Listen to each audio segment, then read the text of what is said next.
kabarnya? Semoga sehat selalu ya. Oke, kembali lagi dengan Fitri. Semoga pelajaran hari ini bisa kita terima dengan baik, kita bisa pahami dengan bersama. Terus nantinya kita akan pelajari bersama-sama ya. Oke, sebelumnya kemarin kita sudah belajar mengenai teks laporan percobaan, lalu ada teks pidato persuasif, lalu berikutnya kali ini kita akan membahas mengenai teks cerita pendek. Ada yang tahu cerita pendek itu seperti apa? Oke, kita bahas bersama-sama. Nanti kita akan lihat videonya tentang materi cerita pendek seperti apa. Kita lihat, kita catat bersama dijadikan sebagai bahan materi kita untuk UTS besok ya. Jadi kalian simak benar-benar videonya. Yang dirasa perlu dicatat silahkan dicatat, karena nanti tugasnya memang hari ini memang mencatat materinya ya.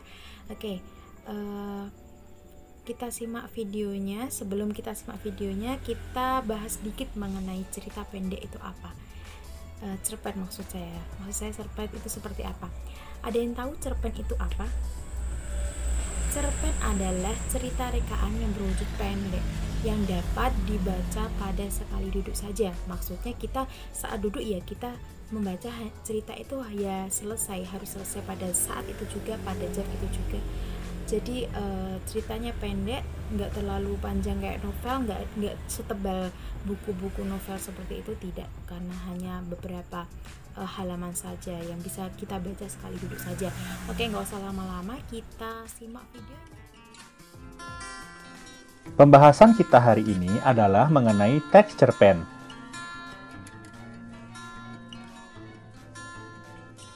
Kalian pasti pernah membaca prosa, baik itu novel maupun cerpen.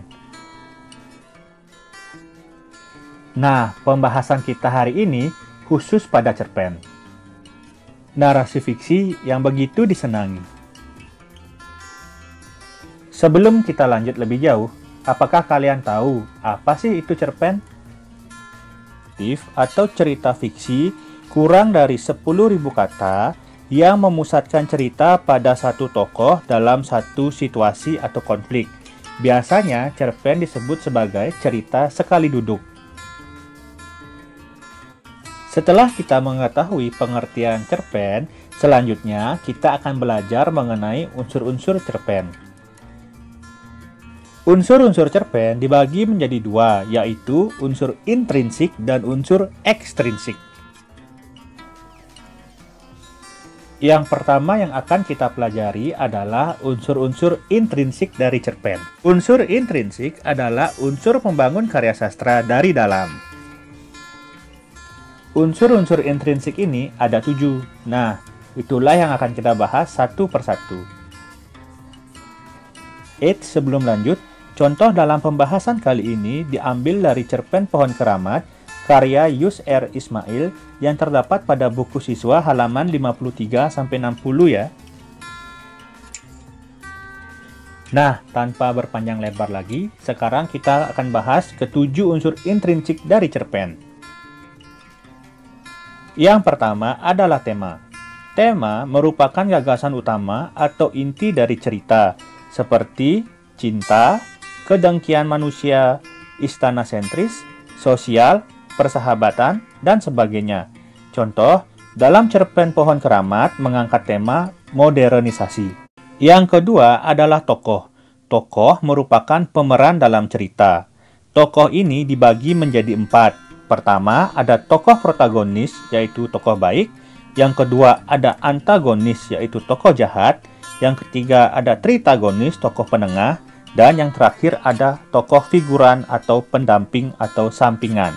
Contoh, tokoh-tokoh yang terdapat dalam cerpen Pohon Keramat ada saya, kakek, Mbah Jaya Sakti, pasukan Belanda, penduduk desa, dan penggerak pembangunan.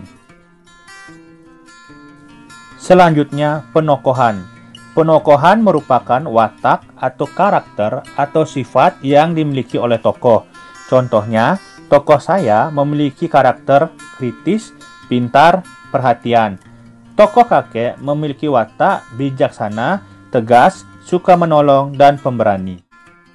Berikutnya adalah latar. Latar merupakan keterangan mengenai waktu, tempat, dan suasana dalam cerpen atau cerita. Nah, latar dibagi menjadi 3, yaitu latar tempat, latar waktu, dan latar suasana. Contohnya, latar tempat, gunung beser, kampung, rumah kakek, dan sawah. Latar waktu terjadi pada malam hari, pagi hari, sore hari, dan waktu panen. Latar suasananya damai, rukun, menegangkan. Selanjutnya ada alur. Alur adalah jalannya cerita dari awal hingga akhir. Alur dibagi menjadi 3, yaitu alur maju yang menceritakan masa kini ke masa depan, alur mundur atau flashback yang menceritakan masa lalu, dan alur campuran yaitu gabungan dari alur maju dan alur mundur. Contohnya, alur yang digunakan dalam cerpen Pohon Keramat adalah alur campuran karena di awal cerita pada masa lalu, kemudian menceritakan masa kini dan kembali lagi ke masa lalu. Selanjutnya adalah sudut pandang. Sudut pandang merupakan gaya pengarang dalam bercerita. Ada 2 yang biasanya digunakan, yaitu orang pertama biasanya menggunakan aku atau saya, dan orang ketiga menggunakan nama orang.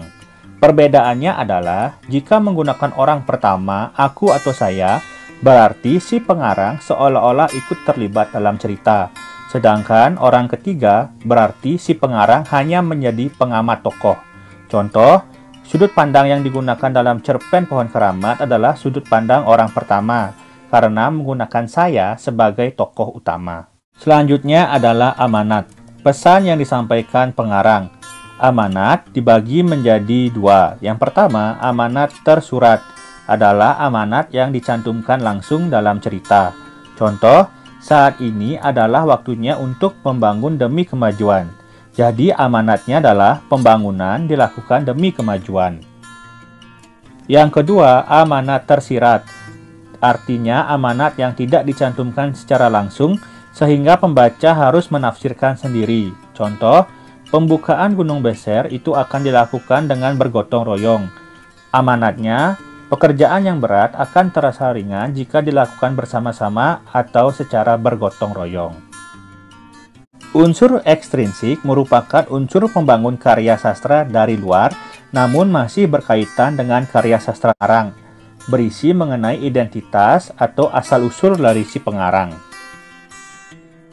Contohnya, Yus R. Ismail lahir pada 10 Januari 1970 di Sumedang, Jawa Barat.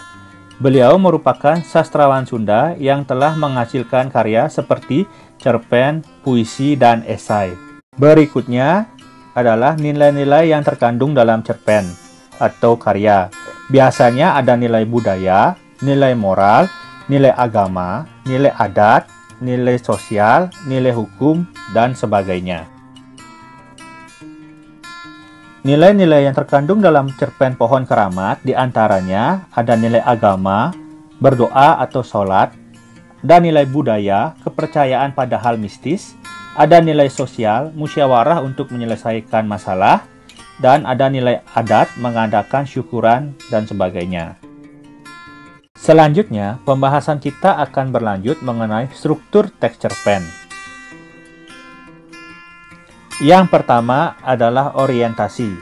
Orientasi merupakan penentuan peristiwa, menciptakan gambaran visual, latar, atmosfer, dan waktu kisah, pengenalan karakter, dan arah menuju komplikasi. Contohnya, di sebelah barat kampung ada gunung yang tidak begitu besar. Disebut gunung barangkali tidak tepat karena areanya terlalu kecil. Lebih tepatnya disebut bukit. Tapi penduduk kampung sejak dulu sampai sekarang menyebutnya dengan Gunung Beser. Selanjutnya adalah rangkaian peristiwa. Rangkaian peristiwa berisi kisah yang berlanjut melalui serangkaian peristiwa yang tak terduga. Bagi saya, Gunung Beser menyimpan kenangan tersendiri. Sejak umur 5 tahun, saya sering tidur di rumah kakek. Setiap subuh kakek membangunkan saya dan mengajak pergi ke masjid kecil di pinggir sawah. Komplikasi. Komplikasi berisi cerita bergerak seputar konflik atau masalah yang memengaruhi latar waktu dan karakter. Tokoh utama mengarah ke solusi. Dengan kata lain, komplikasi ini adalah puncak ketegangan.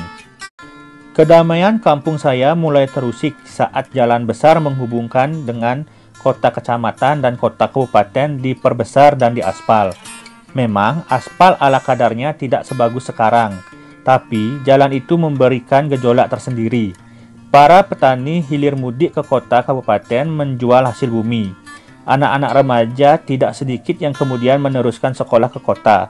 Pembangunan pabrik-pabrik semakin santer diinformasikan orang kecamatan. Adalah resolusi. Resolusi merupakan solusi untuk menyelesaikan masalah atau tantangan dalam cerita. Resolusi juga merupakan cara pengarang mengakhiri cerita. Contohnya, saya hanya bisa mencatat peristiwa-peristiwa seperti itu tanpa mengerti apa yang telah terjadi. Seperti remaja lain di kampung, saya kebingungan dengan banyak hal. Satu hal yang pasti, kita harus lebih dekat bersahabat dengan alam agar alam lebih bersahabat dengan kita. Sudut pandang. Sudut pandang merupakan cara pengarang dalam bercerita. Dalam cerpen, sudut pandang dibagi menjadi dua, yaitu sudut pandang orang pertama yang menggunakan kata aku atau saya, dan sudut pandang orang ketiga yang menggunakan nama tokoh. Contohnya, kampung saya semakin sibuk. Kata saya merupakan sudut pandang orang pertama. Selanjutnya, dialog. Dialog merupakan percakapan dua tokoh atau lebih. Beberapa dialog dapat dimasukkan menunjukkan waktu kini atau lampau. Contohnya, Gunung Beser akan marah kalau dibuka, kata kakek. Kan Mbah Jaya Sakti dan keangkeran itu tidak ada. Kata benda khusus. Kata benda khusus merupakan pilihan kata benda yang bermakna kuat dan bermakna khusus. Misalnya, memilih kata beringin atau terembesi dibandingkan kata pohon. Berikutnya, uraian deskriptif yang rinci. Uraian deskriptif yang rinci merupakan deskripsi yang digunakan untuk menggambarkan pengalaman, latar, dan karakter. Misalnya, baunya seperti apa yang bisa didengar, terlihat seperti apa rasanya, dan lain-lain. Contohnya, bila panen tiba, setiap petani yang punya sawah luas akan mengadakan syukuran. Para tetangga diundang, ikan ditangkap atau ayam disembelih. Saya selalu senang. Selain sering dibawa kakek ke tempat syukuran, saya senang dengan hari-hari di sawah. Berikutnya, penggunaan majas. Yang pertama, majas simile. Majas simile merupakan pengungkapan dengan perbandingan eksplisit atau terang jelas yang dinyatakan dengan kata seperti layaknya, bagaikan, umpama, ibarat, bak, bagai. Contoh, seekor burung pipit sedang berusaha mempertahankan nyawanya. Dia terbang bagai batu lepas dari ketapel sambil menjerit sejadi-jadinya. Yang kedua, metafora. Metafora merupakan majas yang mengungkapkan perbandingan analogi atau pengandaian antara dua hal yang berbeda. Contoh, dia memiliki hati batu, keras kepala seperti lembu. Terakhir adalah personifikasi. Personifikasi adalah majas yang mengumpamakan benda mati seolah-olah hidup atau memiliki nyawa seperti manusia. Contoh, awan tertatih-tatih melintasi langit. Kerikil di jalan nampak pucat pasi. Penggunaan pertanyaan retoris. Pertanyaan retoris merupakan pertanyaan yang tidak perlu dijawab sebagai teknik untuk melibatkan pembaca. Contohnya, pernahkah tinggal di rumah apung di sungai? Bagaimana jika kamu menjadi saya? Dan sebagainya. Nah, itu tadi video materi mengenai teks cerpennya. Jika sudah dicatat, silahkan laporkan ke WA saya seperti biasa, laporan seperti biasa lah, kita laporan lalu difoto, dikirim ke saya. Jika sudah, kita akan belajar berikutnya kembali di tugas pertemuan 2 yang ada di soal ya. Silahkan nanti dibuka-buka kembali, itu dijadikan sebagai bahan ulangan tengah semester besok ya. Jadi kalian harus pelajari benar, kalian harus catat benar materi-materi yang tadi saya sampaikan, yang tadi sudah disampaikan ya. Oke, gitu saja. Kurang lebihnya saya mohon maaf. Wassalamualaikum warahmatullahi wabarakatuh. Jangan lupa subscribe.